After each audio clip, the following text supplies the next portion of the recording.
your 2014 champion, Stephanie Howe. Great to see so many people here. My name is Andy Jones-Wilkins, and this is, I think, our 6th annual Western States Veterans Panel that we've put on each year on the Thursday evening before the big race. It's a lot of fun. It's a great opportunity to learn a little bit about running Western States from people who have done it a bunch of times. I also want to thank the Western States Board and race director Craig Thornley for giving us this opportunity. This is a special event for a whole host of reasons, but one of the main reasons is that we have opportunities like this to share experiences and expertise with our fellow runners, because one of the things about Western States that's been so inspiring to me over the years is how we're all in this together and we all help each other out. So the format for this session will be, we'll have some time for some brief introductions. Our guests will tell us who they are, where they're from, how many Western states they have finished, and any other interesting tidbits that they'd like to share. And then I have a few questions for them that we've talked a little bit about in advance, as they all come to the race, as we all do, with unique and interesting stories. And then we'll open it up to questions and comments and conversation from all of you. And the hope is we'll take about an hour or so, and we'll ask the panelists too to linger a little bit afterwards. If one of the things that they say is particularly resonates with you, you can come on up and talk about it with them individually. I do want to get a little sense of the room. So, in the room, could you stand up if you are here running the race as a runner? You guys are. All right, way to go, way to go. And now stay standing. Remain standing if you're running this race for the first time. Sit down if you're running it for more than your first time. All right, excellent first timers. Great to have you here. And remain standing if this is your first 100. All right, excellent.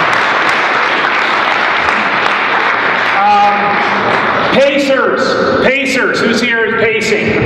Get on up, all right.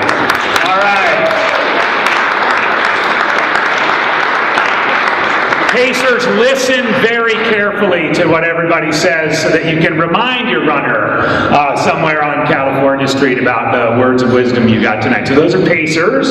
And how about crew? Crew members. All right. Excellent. So Pacers and crews, you're going to get your payback after the weekend. Up here on the stage, we have a cumulative 28 Western States finishes. 28 Western States finishes, which is just extraordinary. And so we'll start here with Pam, and we'll have some brief introductions. Pam, here you go.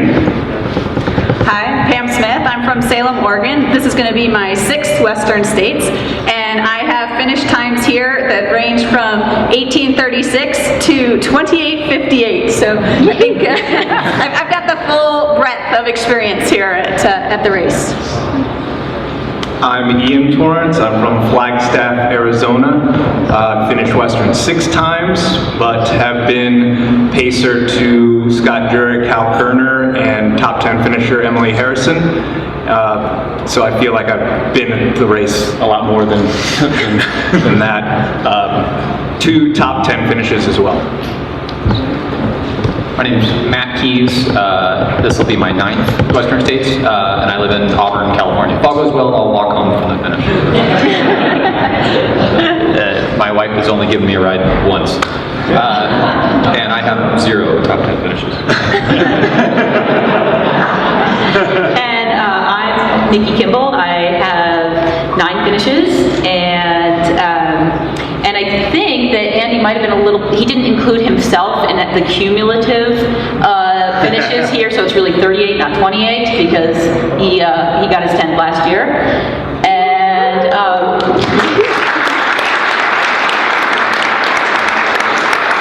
the other thing to tell the 5 of you, this is your first 100. It was my first 100 too, and it's a great first 100. All right, here we go. Yes, Nikki, thanks for outing me. After 10 Western States, I'm committing now to volunteering for the next 10 years. So this is year 1 and of my volunteering streak, which will hopefully be as fun as my running streak here was. Well, that's incredible. A couple of other tidbits too on the women's side, as some of you may know. Pam Smith has a Cougar trophy at home for a win here, and Nikki, of those 9 finishes, 3 of them resulted in a Cougar trophy, 3 Cougar trophies that she has at home, and so that is quite a select group we have up here.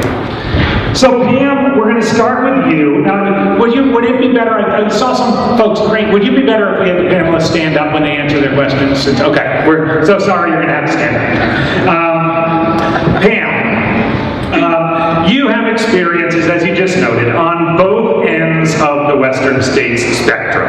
I think the 10-hour delta between your fastest and slowest Western States is pretty remarkable, actually. So I'd like you to tell us a little bit about those 2 experiences, running at the front and running not at the back, but closer to the back than the front. And how were they different? And in particular, what were the kind of takeaways, the learning experiences that you took from both of them, the 18 and the 28?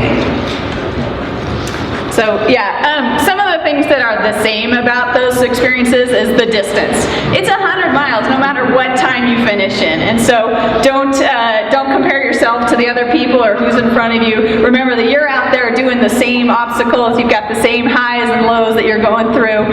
I think the takeaway for me with the year that I kind of had some extra challenges is, you know, even if you have those challenges, you still have the opportunity to get to the finish line. Sit down, think about what you need to do to get yourself right so that you can get to the finish. You know, I know most people have some sort of time goal in mind. There may come a time where you have to throw that time goal out, but it doesn't mean you have to throw your entire race out. So that's that. To me, the biggest difference of experiencing the course on those different time frames were the 2 river crossings, and I think they're very different experiences. The first being the Rakachuk River crossing. In the faster times, been crossing in the daylight, and so it's warm out. It's kind of refreshing to get into the river. It's nice. You can see where you're stepping. Everything's fun.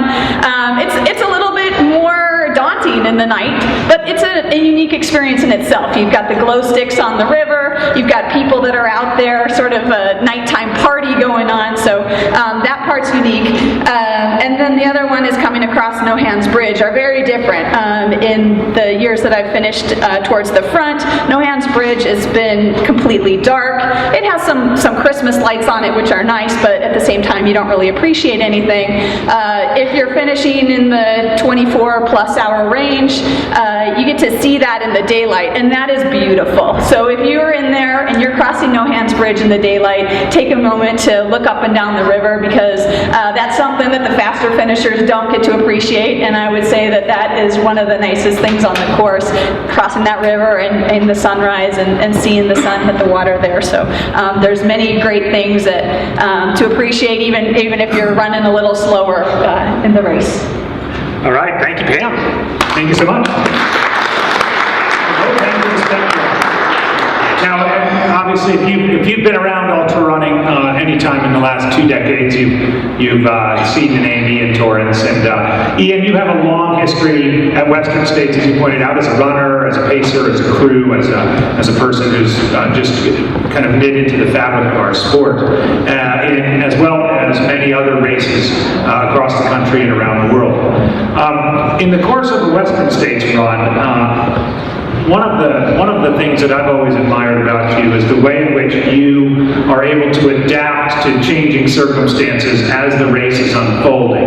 Whether they're circumstances that are directly affecting you, whether they be stomach, feet, quads, things like that, the weather, or factors that change as you're going along, like you need to adjust your expectations because it's not quite going as well as it might have been, and how you adapt to those changing circumstances. I am certain that of all the runners in this room running on Saturday, that you will all face some time during the day where you have to adapt to circumstances that you are not planning on dealing with right now. So Ian, how, with 2 decades of ultra running behind you, how have you done that, adapted to those circumstances so well? That's a good question. I think the biggest thing that's helped me is developing kind of a tiered goal system. You have your ultimate goal, which for all of us is to finish, and then you have this ultimate goal, which for maybe someone in this audience or around in the Tahoe Basin area tonight is to win the race. And you can set goals all in between there. For some it's a silver buckle, for some it's top 10, or beating the time from previous years. Basically I set all these up in my head before the race. Sometimes I'll write them down, look at them occasionally, remind myself why I'm doing what I'm doing, because there's a lot of times in the race where you get to a point and you're like, this is stupid, and you're looking for the ultimate reason to get out. Is that a mountain lion? Can I go? Flush it out of the woods so it jumps off my head. Comet. Trying to making up your own reason in your head why you're going to drop out at this next aid station. And so, but if you set these goals, if you can't achieve the first one, you have another one to fall back on, and all the way down to the ultimate goal of finishing. And it was a rough patch for me for a while. I used to finish really high in the 100 milers and marathons or ultra marathons. I've won a couple hundos, and now age has crept in. A little bit more dilapidated than I used to be in my 20s. So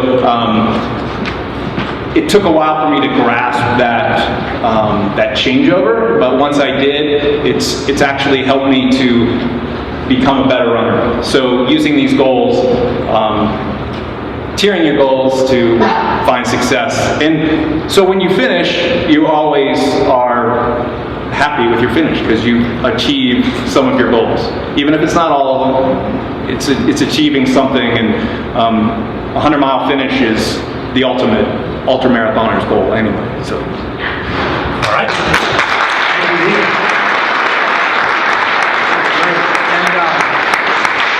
Just a side note on Ian, before we continue, I had my passion and some say obsession with Western states is, I think, known to most people who might know who I am, and I had the honor and privilege of spending some time with Ian this past fall at a race that is near and dear to his heart, our oldest ultramarathon, the JFK 50 out in Maryland.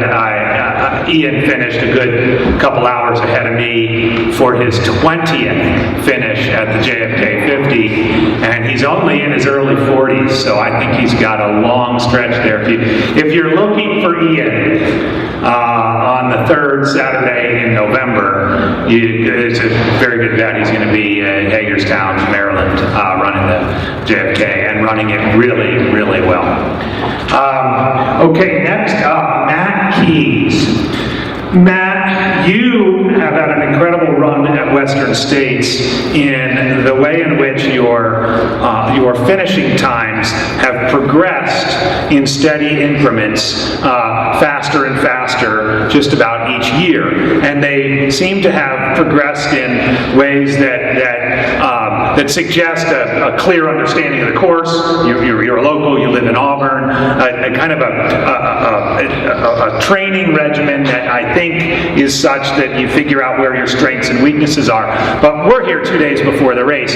What is it on race day? What is it on race day? You know, so when you think of 8 finishes, and many of which are progressively faster than the previous one, what is it on race day that runners can do to kind of get themselves along, to maybe get that little edge?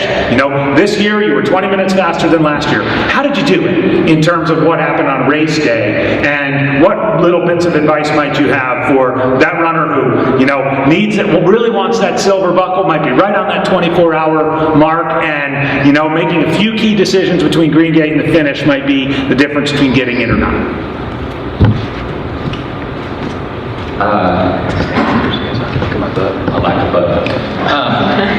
So first of all, yeah. So my first 6 finishes were 1 through 6. I improved each time. I guess I improved my first time too. I guess my first 100-mile finish.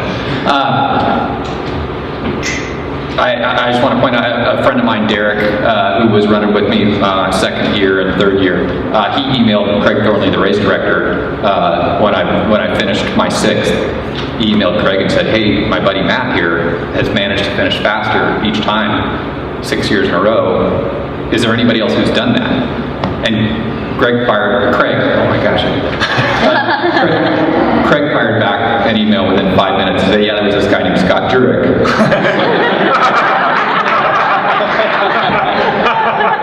and yeah, he did it 6 times in a row. The 7th, he didn't PR, he just jogged it in for a finish. So, I just want to point out I'm not that guy. I'll point that out again. I think the other key thing is that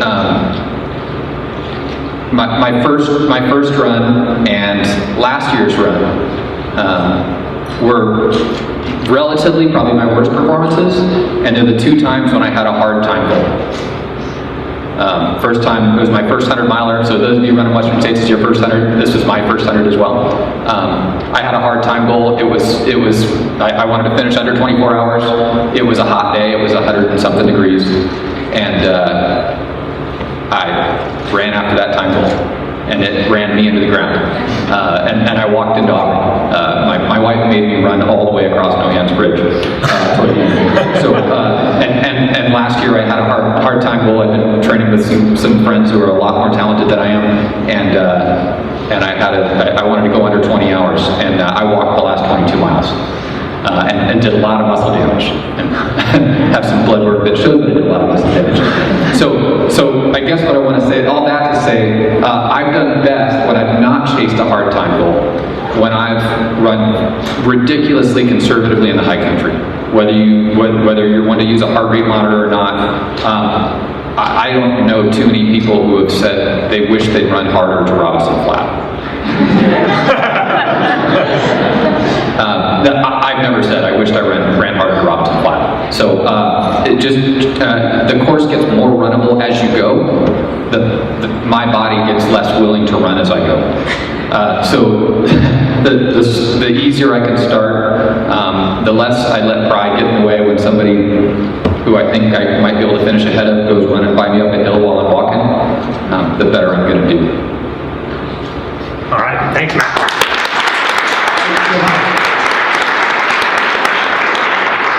Now, I can't let this go by. Astute observers of the sport will realize that Matt just got a pretty big dig in on your facilitator when he remarked about Scott Jurek's 7th finish just being jogged in for a finish. Because that was in 2005, and I was second that year. So, nice one. Nice one. Stop the clock. Andy mentioned his 2nd place finish. It's a 10th anniversary of that one. Had to get it in there.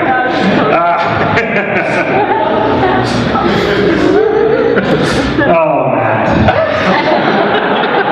Hey, you guys notice Matt's shirt? Nikki, you're going for one of these on Saturday. A 10-day buckle, potentially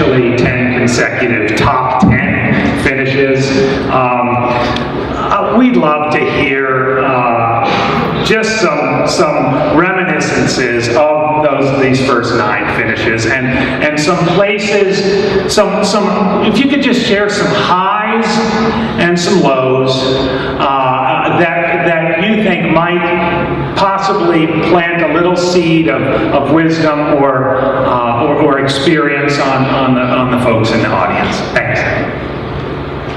Okay, so one thing when I was thinking about this that came to me actually on the drive down here is, well, I know that I love this area, and I'm driving down here and I'm thinking, okay, 3 decades ago or something, I raced here, and it turns out that not exactly 30 years ago because it was winter, but my first ever national championship, my first ever national level race, which I think this certainly is not a world level, this is a world level race, was here 30 years ago in cross country skiing, and Richard Bolt was with me. So, it's just one of the things that about endurance sports is we see the same people, the lifers, as Megan calls them, the people who just love this sport and will do it when we're at our very fastest, and we will do it when we're at our very slowest. And so that's one of the things I love about the sport. And so my first Western States was my first 100, and I was up maybe Red Star Ridge, kind of that area, and I ended up running several miles with these 2 guys you might have heard of, Tim Tweetmeyer and Dave Terry. And Tim ran this race a few times, and as did Dave, and Tim is relatively local. And so here I am, my first 100-mile on a sort of world stage in a place where about 20 years before I'd had my first national stage level cross-country ski race. And Tim was just being my tour guide. He was like, oh, where you were racing was Royal Gorge, and it's over here, and this happened over here, and 10 years ago when I raced it, I tripped there, or whatever. And so, that kind of, here you have somebody who's won the race, who eventually go on to finish it 25 times, and I mean, just think about this, it's amazing, 25 finishes at Western States, and he's tour guiding for me. I mean, it's fantastic. So that was definitely a highlight. The other thing I remember after finishing the first 100, my first 100, was saying to my crew, for 99 miles of that race, I was having fun, I wasn't feeling pain, it was just fantastic. And then as I've run more hundreds, I'm realizing what people are talking about when they talk about like pain in sports. When you start running, it's not that painful, it just kind of gets worse, but it still stays really fun. And so highlights. That was a highlight. Another highlight is the fact that my cousin David has been on my crew for 10 years, and I think anybody who crews somebody for 10 years, I'll have to have a buckle made for him. Luckily he's not in the audience, so don't tell him. So those are some of the sort of higher fun, really, really good things. And I remember one of the bad things. I came here one year and I wasn't feeling well, and I was vomiting before 30 miles. And I come into Robinson Flat, and I'm like, I'm dropping. There's no way. Like, I've fallen 3 times. I'm vomiting. I'm just a disaster. And it was the year after Dave's 10th, and so he's in Robinson, and he comes over and he's like, no, Nikki, it's okay. Like, have you vomited a lot? I'm like, well, a little bit, but it's not all come out. And he's like, well, okay, so here's what you do. When you're going into the next aid station, you just put your hand down your throat and you just get everything out. And then you drink like a liter of water, and it's kind of like the Control-Alt-Delete of your body. And he's like, and so I just sort of agreed to my crew, and I'm like, oh yeah, well, I'll just walk to the next aid station. I get to the next aid station, and I didn't try Dave's trick, but feeling a little better. Then I kind of walk to the next aid station, or I run to the next aid station, feeling a little better. And I think I ended up like 3rd that year. So, going from wanting to drop at Robinson Flat to podium. So again, I mean, I just think that's been said before. Like, what happens to Robinson Flat doesn't matter as long as you're, well, it does matter if you go out too hard. That really does matter. But other, your place at Robinson Flat is not likely going to be your place in Auburn. And I think that kind of shares some highs and lows. Thank you, Nikki. When Nikki says she finished third that year, that's third overall. Third overall in 2006. And that's a nice segue. So we'll go back down. We're going to start with Nikki and go back down. But 2006 was one of the notorious hot years. And we're shaping up to be relatively warm on Saturday. And I'm sure that's a hot topic of conversation around SQUA today and tomorrow. All four of these runners have experience in Western States hot years, and so I thought, starting with Nikki, why don't we each just pass the mic one good tidbit of advice for the runners for dealing with a hot year, perhaps some little tricks of the trade, and as bonus, especially I know Ian, who spent some time pacing and crewing, maybe some bonus tips for pacers and crews on runner support in a hot year.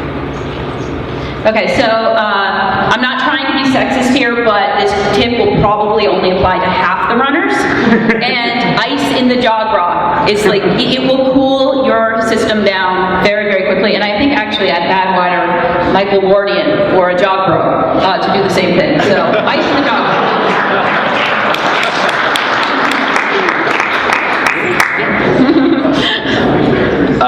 There's a bunch of creeks and a couple rivers along the way. You won't regret. My buddy Aaron in Auburn says, you never regret a swim.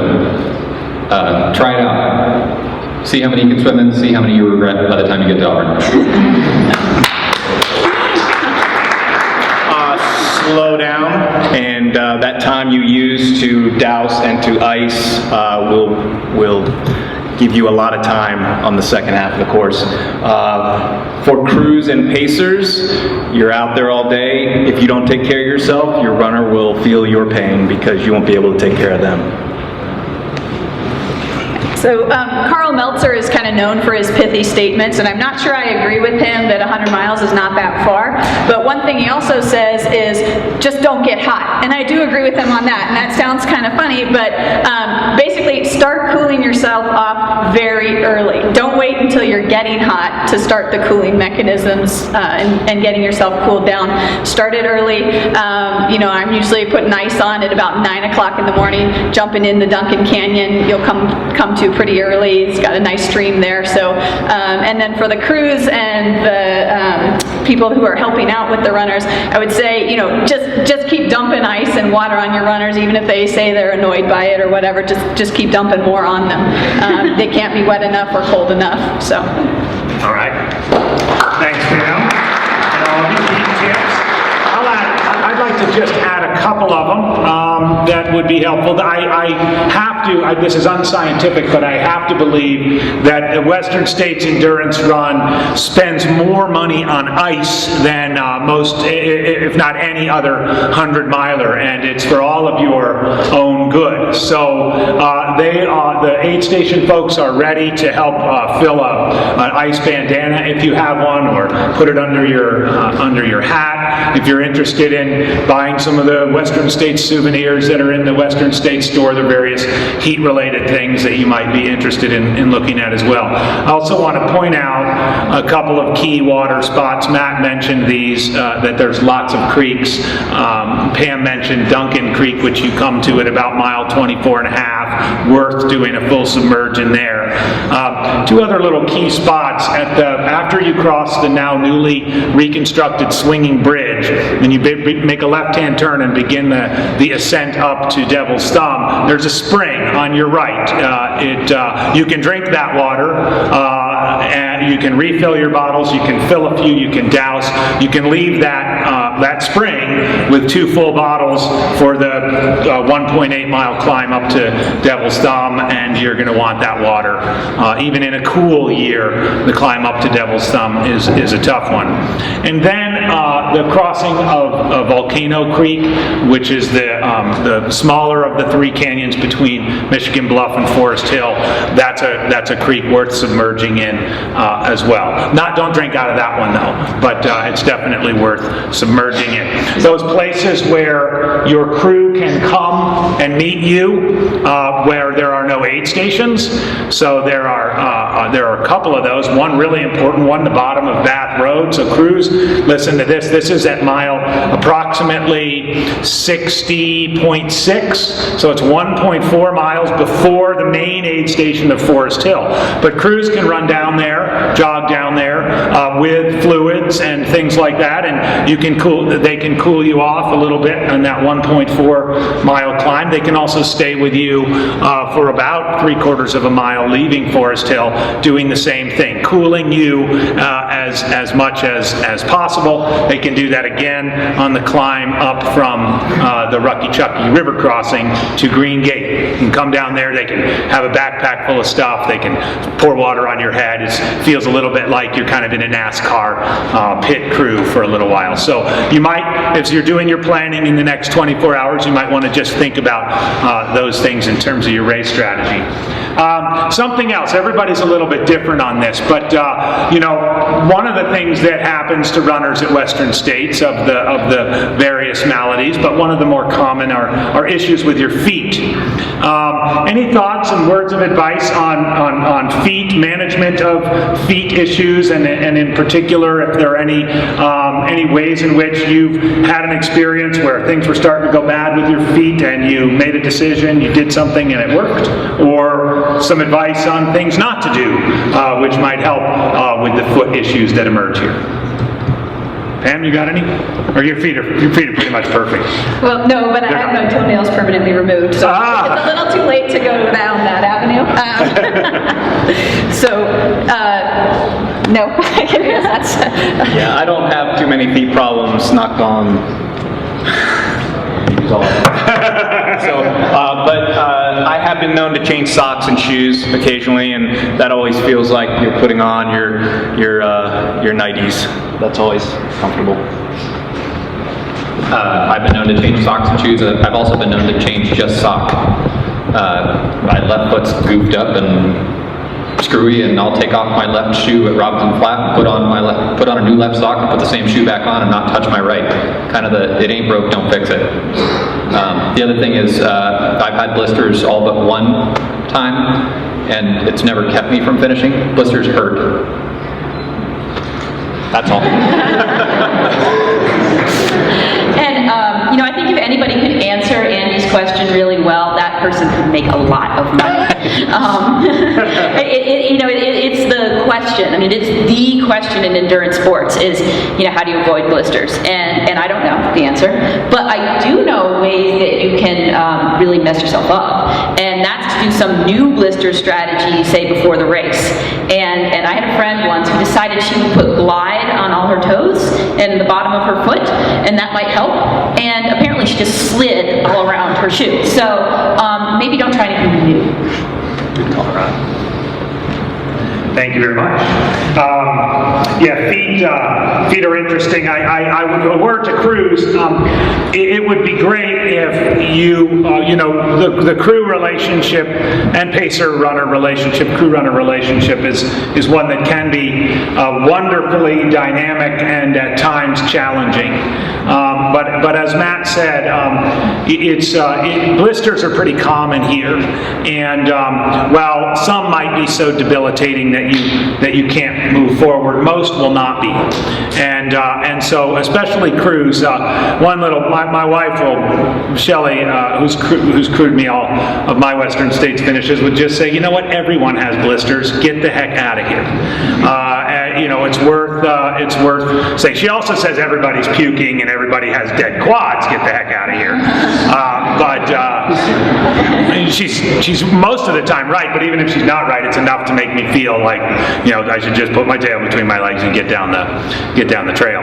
But on that note of food and stomachs, any race day nutrition tips?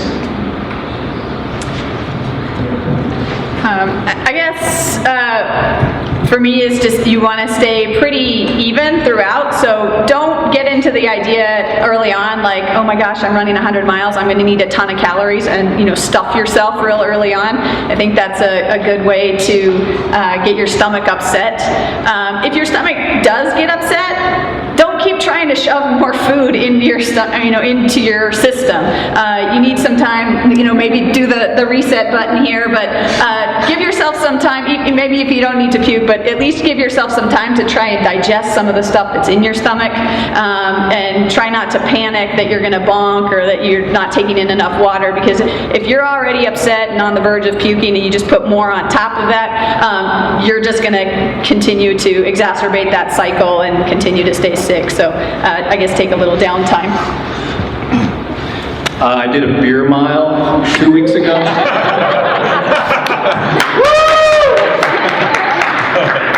But I would fortify myself and get used to puking, because I am the king of puke and nausea for 100 milers. But this year I wrote and got help with a fueling and hydration plan. So spelled out, I went through in aid station to aid station my approximate times, sodium intake, water intake, calorie intake. Theoretically, this should help me. I have a plan to follow now, and I'm not just winging it. So, don't, kind of like Nikki said about feet, don't get crazy right now and totally change your fueling strategy. Try something brand new. I have a buddy who did that, just the typical taper madness, and he crapped his pants for 80 miles. Once it ran through him, he ran an awesome last 10.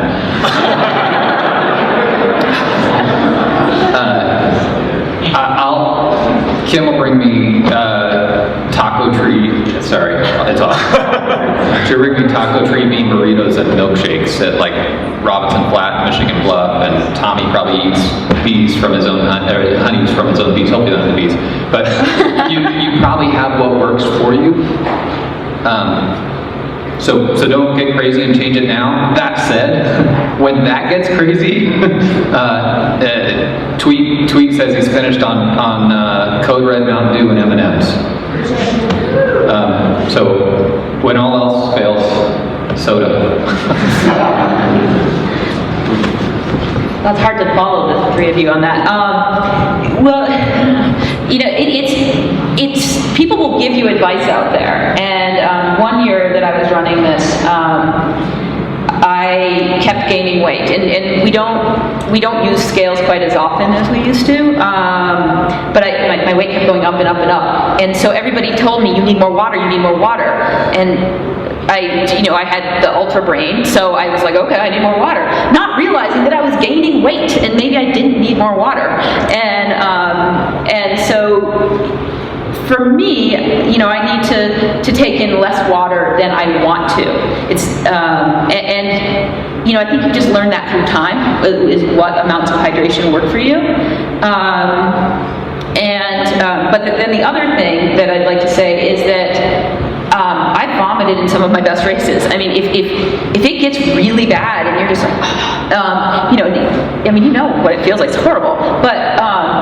But just because you're vomiting at mile 30 does not mean you're going to be feeling bad at mile 80. It's okay. You can reset and still do really well. So don't make it worse by being stressed out by the fact that you're getting sick. Thank you, Nikki. I got to chime in on the puking too. I mean, we are programmed from a very young age to have a significant dislike of puking. You just don't like it. It's a non-enjoyable process. But you need to dispel that. It's actually quite enjoyable, and if you just embrace the joy of it, you will have just a fine time. Crews and pacers, it's a good opportunity. When your runner starts puking and they get a very sad face and they revert to like being 6, that's a really good time to make a joke out of it. But even these days, it's also a really good time to just whip out your camera and get a video of it. and you can have it later. You know, it could be blackmail sometime down the road. You know, I had made it. I think I puked at about half my hundreds, but I had made it through Western States pretty scot-free until last year when I had two really significant puking events. One at mile 70 and one again in full display to 30 or 40 runners' crews at Green Gate that did end up getting on someone's video phone. But I then had to do what Matt suggested with tweet. I got through with Sprite, and it was just enough calories. It was just kind of working on the waves of nausea. I had to slow down. I wasn't getting the calories enough that was going to allow me to maybe meet my A time goal, but I was going to finish, and I knew I might puke again, and it was just sort of having to go up and down on that. But I really think while we do have such a negative reaction to the actual act of vomiting, it's so much a fact of life in 100-mile races that if you embrace it, possibly even make a joke out of it, it can be wonderfully satisfying to all involved. Before we open up to general questions, I want to just have one more. We have 28 finishes up here. There's you all are here now. There's a lot of energy here in Squaw Valley. There's a lot of jitters. There's a lot of taper madness going on. There's all the usual Western States stuff. What sort of advice do you have for these next 30 hours, the pre-race jitters, little things that you might have done that might help with what might be the experience of our first-timers or any of our people in the audience? Pre-race jitters. Yeah, so for me, the day before a big race usually entails kind of solidifying or cementing whatever plan I have, and I think by going over those details, it helps me to feel a little bit more confident about what's going to go on race day so that I'm not so nervous about it. I sort of have my idea in my head what's going to happen, and by working on the plan, it kind of keeps me in the hotel room. I stay a little bit cooler. I tend to lay pretty low on that day, not do all the socializing, and I know they've got a lot going on with the pre-race meeting and everything else, but trying to stay off my feet as much as possible. Kind of keep that energy harnessed up so that you have it all available for you on race morning. Yeah, I'm with Pam. I like to disassociate as well. Movies, spend more time sleeping, just doing things that aren't running related or even associated with the event. Except for this. This is 2 days out. You're so good. Yeah, I just like to keep it low key. I like to set up, all that logistics in terms of food and things and talking with my crew people. I like to keep it. I don't like to wait for the last minute. I like to do it all. Like my drop bags are done. Food's already set out. Everything's pretty much bought. Just got to pick up a few knickknacks, ice type stuff. But just keeping it really, really non-labor intensive on the day before. I don't have anything to add to that. Sure. And I certainly, when I was running at my most competitive, I definitely did exactly what you two are saying, and it's really it is a very good strategy and worked well for me. But a friend of mine called this my vacation 100 because it's number 10, and I saw Andy having so much fun before he was vomiting, and I'm sure he was having fun while vomiting last year. So this year it's kind of different. I mean, I'm coming here with different goals. I want to enjoy this race, and it seems like I can't get from one part of the village to maybe 50 yards away from that part of the village without seeing people I know and I really like and I really care about. And every single person who runs this race has an amazing life story, and so right now I am really quite enjoying chatting with people, and this day just flew by. We had this sort of impromptu trail summit in the top of one of the condos. We were just everybody just kept going by the same hallway, and we just ended up having the Atra people and Anita and Stephanie and me, and we just all happened to be in the same area, and we just had this this little party out in the hall. small, and we are staying off our feet. That's very key. That is one of the super key things. But that just kind of felt really grounding and really nice to be with these people, you know, Richard, who I've known for 3 decades, everybody else in that group who I've known for 10 years. And so, again, I think it's really individual. You know, some people do well on one nutrition strategy, some on another. And I think the same is true of pre-race jitters. Do what makes you happy. Great, thank you very much.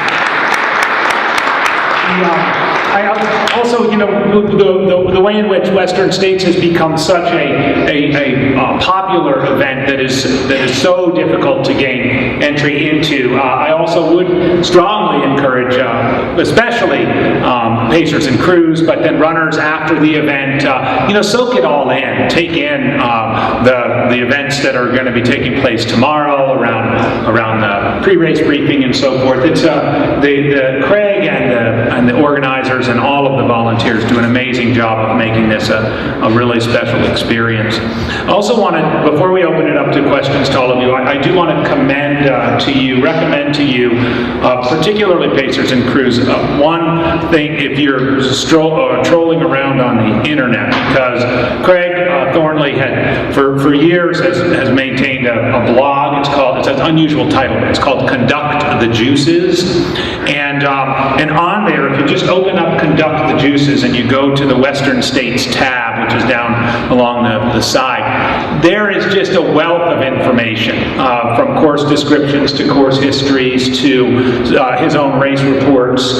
And one that is really good and relevant to crews is a guest post that Craig's wife Lori posted on crewing.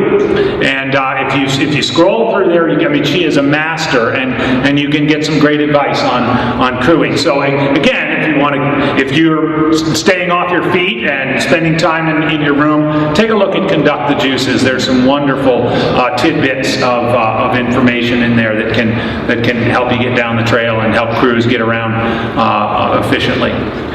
So at this point, we do have some time left for questions from the audience, and then I'll have a few closing remarks. Yes, in the back. If you could just stand up and. This question is specifically for Matt, since Matt spends a little more time enjoying the course than some of the other members. I specifically want to know what strategies you have for dealing with chafing in your waistline and undercarriage on races that's hot, where you need to stay cool for most of the race. Do you have strategies to deal with that? Maybe these folks might be dealing with that. You guys don't want me to answer that, right? He's just heckling me, you know that, right? Monkey Boy and I happen to wear the same, not the same pair, but the same model of shorts a couple years ago, and 2013 was a hot, let's just call it a bloody crotch day. It was a hot day. Yeah, lube up. Thanks, Matt. Thank you, Scott, 3-time finisher, M11 from 2013, and All-American chafer.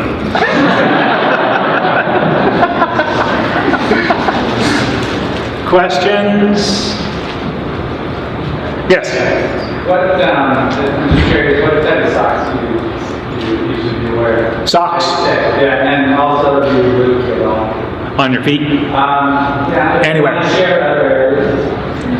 I wear in gingies. I don't lube my feet, but I have a tub of Vaseline with me that whenever my crew is there, put on at all of the key points. They're like an Adidas Adi Zero sock. I don't know. Not too particular about socks, just that they fit my feet right. And I don't lube my feet. I lube my chassis and my armpits. Yeah, just cheap socks that the wife buys once a year for Christmas in a big old bundle. And I don't lube my feet, and I can't use enough lube on the nether regions. And I also get whatever happens to be cheapest for socks. I like thin socks. And yeah, just lube the important parts. Dry match socks, black and orange ones for trails, and I lube my feet with, unfortunately, a product that's, I think the company's gone out of business, so it's called Hydropel. Great stuff. If I still have a little bit left in the tube, I might use it. Any other questions? Yes, right here. After cross-country shopping, do you recommend changing socks and shoes? The shoe change potential after the river crossing. You know, again, that's going to be an individual thing. I think if you tend to get blisters, probably a very, very good idea.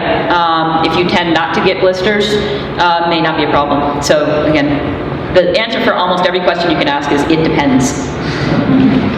The only time I've changed shoes there is when I wanted an excuse to sit down. And I knew I could convince my crew that I needed to change my shoes. It's never been a significant advantage to me. They're dry by the time you're halfway up the hill. But if the crew's not here, you're good to change them. It's an awesome distraction as you're hiking up to Green Gate to go squish, squish, squish. I've only changed my shoes once after the river crossing, and that was the year that it took nearly 29 hours for me to finish. At that point, I didn't really care so much about taking a few minutes to change my shoes, and I had had enough lows at that point that I appreciated the feel of a nice pair of socks and shoes. But other than that, I'm just keep going. I think you've got to calibrate the how challenging it might be to actually change your shoes and take your socks off. If you have a helper there, that's great. But on the flip side of it, there is often a nice mental boost to a new pair of shoes. And at mile 78, it's pretty much all mental. So if it's something that might help your emotions or psychology, it's worth doing. And if you leave them down there and you don't change, they'll deliver them back to the high school for you. So it's something that's nice to have as an option, I would say. Yes? Which part of the course are you most looking forward to seeing, besides the finish? Aside from the finish, which part of the course do you most look forward to seeing? I really enjoy the part coming out of Robinson Flat and just sort of the nice, you're on the open side of the hill and you just kind of have some switchbacks to run down. It's very open, nice views. You have enough mileage under your belt at that point that you feel like you're into the race, but yet it's early enough that you still feel really good. And I've always just enjoyed that section. Coming out of Volcano Canyon at mile 60.6. 60.6, yeah. Feeling good. Normally I'd say Cal Street section between Forest Hill and the river, but my 15-year-old boy is pacing me, picking me up at Green Gate, so I'm looking forward to spending way too many hours in the night.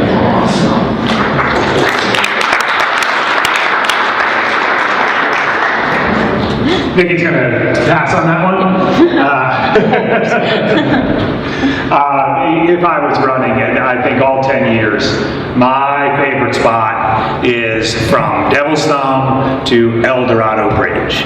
It is 5 miles of the most glorious downhill you've ever run. You just fly down there. So you will feel like absolute crap at Devil's Thumb.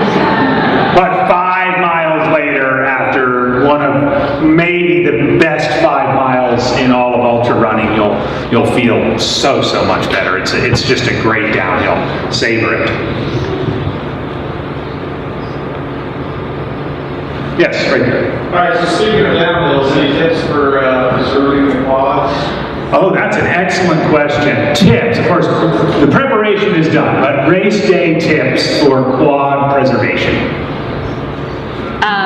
I'm going to say don't break. I think when people have problems with their quads, when you start breaking and kind of freaking out about what's underneath you, just kind of just think, be as relaxed as you can on the downhills, and that helps tremendously with the quads. Yeah, I think what Nikki said is most key, so I'm going to answer it from another angle from last year when I had an unrealistic time goal and I blew my quads up. You can walk, and there's a lot of people that want to run this race, and dead quads are not a reason to sit at an aid station and bag a ride out. You can walk to the finish, I promise. Yeah, maybe if you're not so confident in your downhill running and your quad strength, on those downhills, stopping. Don't be so urgent that you need to run all of the downhill to bank time. Maybe stop occasionally, every 3 minutes maybe every 5 minutes, walk for a minute and then start running again. Those breaks will let blood flow back into the quad, let things relax instead of just pounding it incessantly, especially a muscle that's not ready for it. So I consider the downhills to be one of my weaknesses when I run. I actually prefer to run the uphills. And so for me, a lot of times I get passed on the downhills or people catch up to me. And so when I hear people coming behind me, I just stop and pull over because I don't want to have the pressure of somebody running behind me. And as soon as they pass, I don't try to keep up with them at all. Like it's my pace on the downhill, not somebody else's pace. And so, like I said, the one thing that starts to, I don't know, freak me out a little bit is when I do hear people coming behind me and I just get out of the way as fast as I can.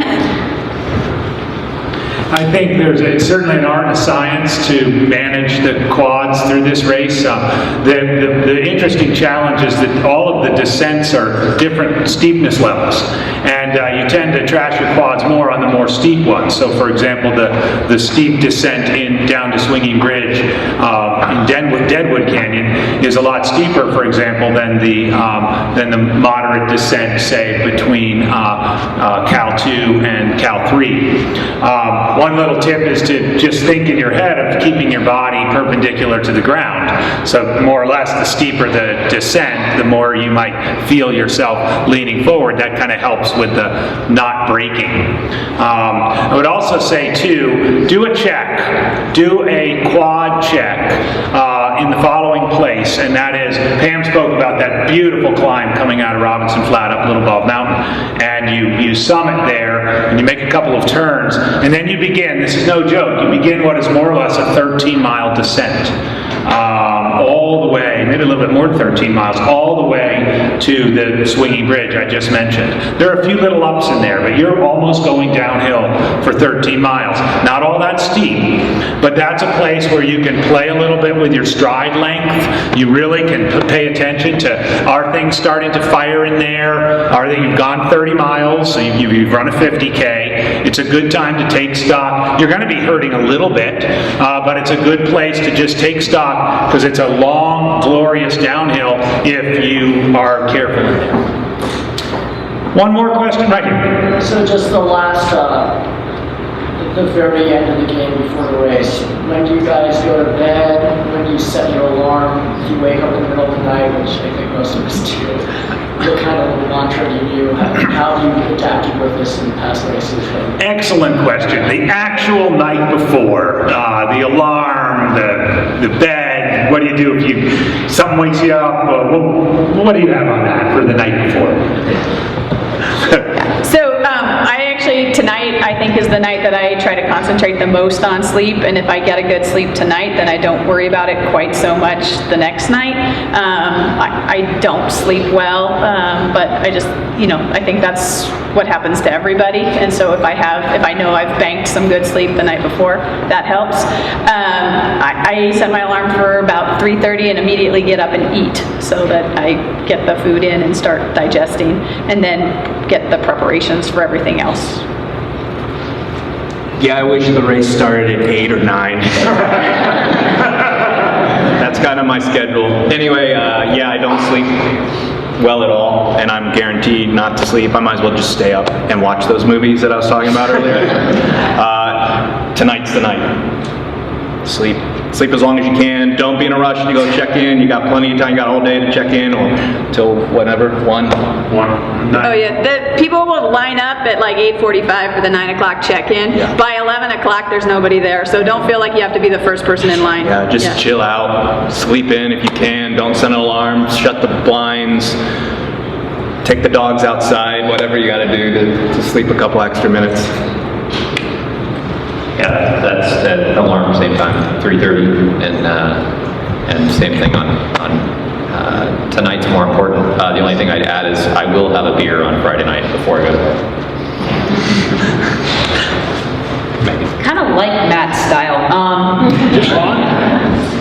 I will have beer. You have beer. Yeah, I mean, I can kind of agree with most of what's said, with everything that's said, except that my personality, I'm just not a morning person, so I get up as late as I possibly can and sort of stumble to the start line. Everything's done the night before, and you know, I'd stumble to the start line eating my breakfast because I kind of want to start slowly and not sprint up. You know, up to Bob Valley, you don't really need to, the race isn't going to be won there, so I'm fine just eating right before I start. Great, thank you very much. Just a few final words. You have made it here to the world's greatest ultramarathon, in my opinion. The love and affection and devotion of the race organizers and the over 1,400 volunteers who will be out there on Saturday is second to none. It's also just an experience that for many has, notwithstanding the tremendous experience we have up here, that for many has become a once-in-a-lifetime experience, running the Western States 100.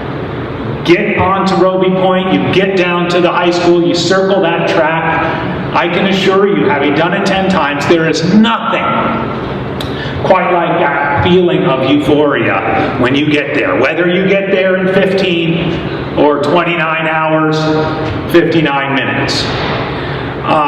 It's your day. Runners, it's your day. Pacers and crews, you'll get paid back later.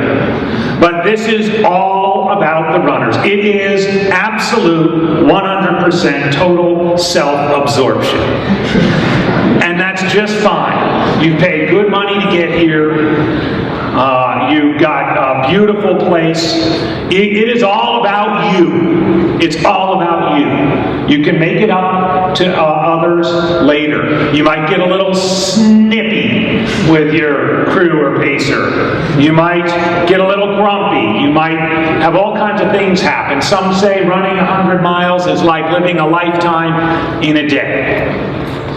But savor it. Savor it. Mostly savor it. Notwithstanding all these issues of planning and execution and nutrition and feet, savor the fact that it is extremely simple and basic. You have one job on Saturday and into Sunday.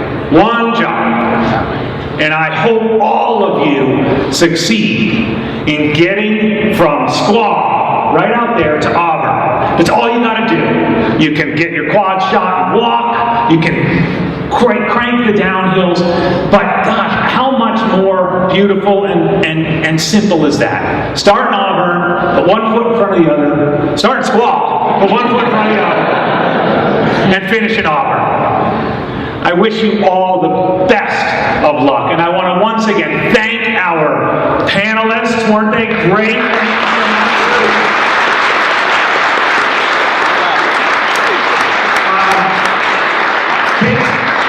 Take a look at these four. Take a look at these four. If you are running in their same general vicinity, just hop on their shoulder and run along with them.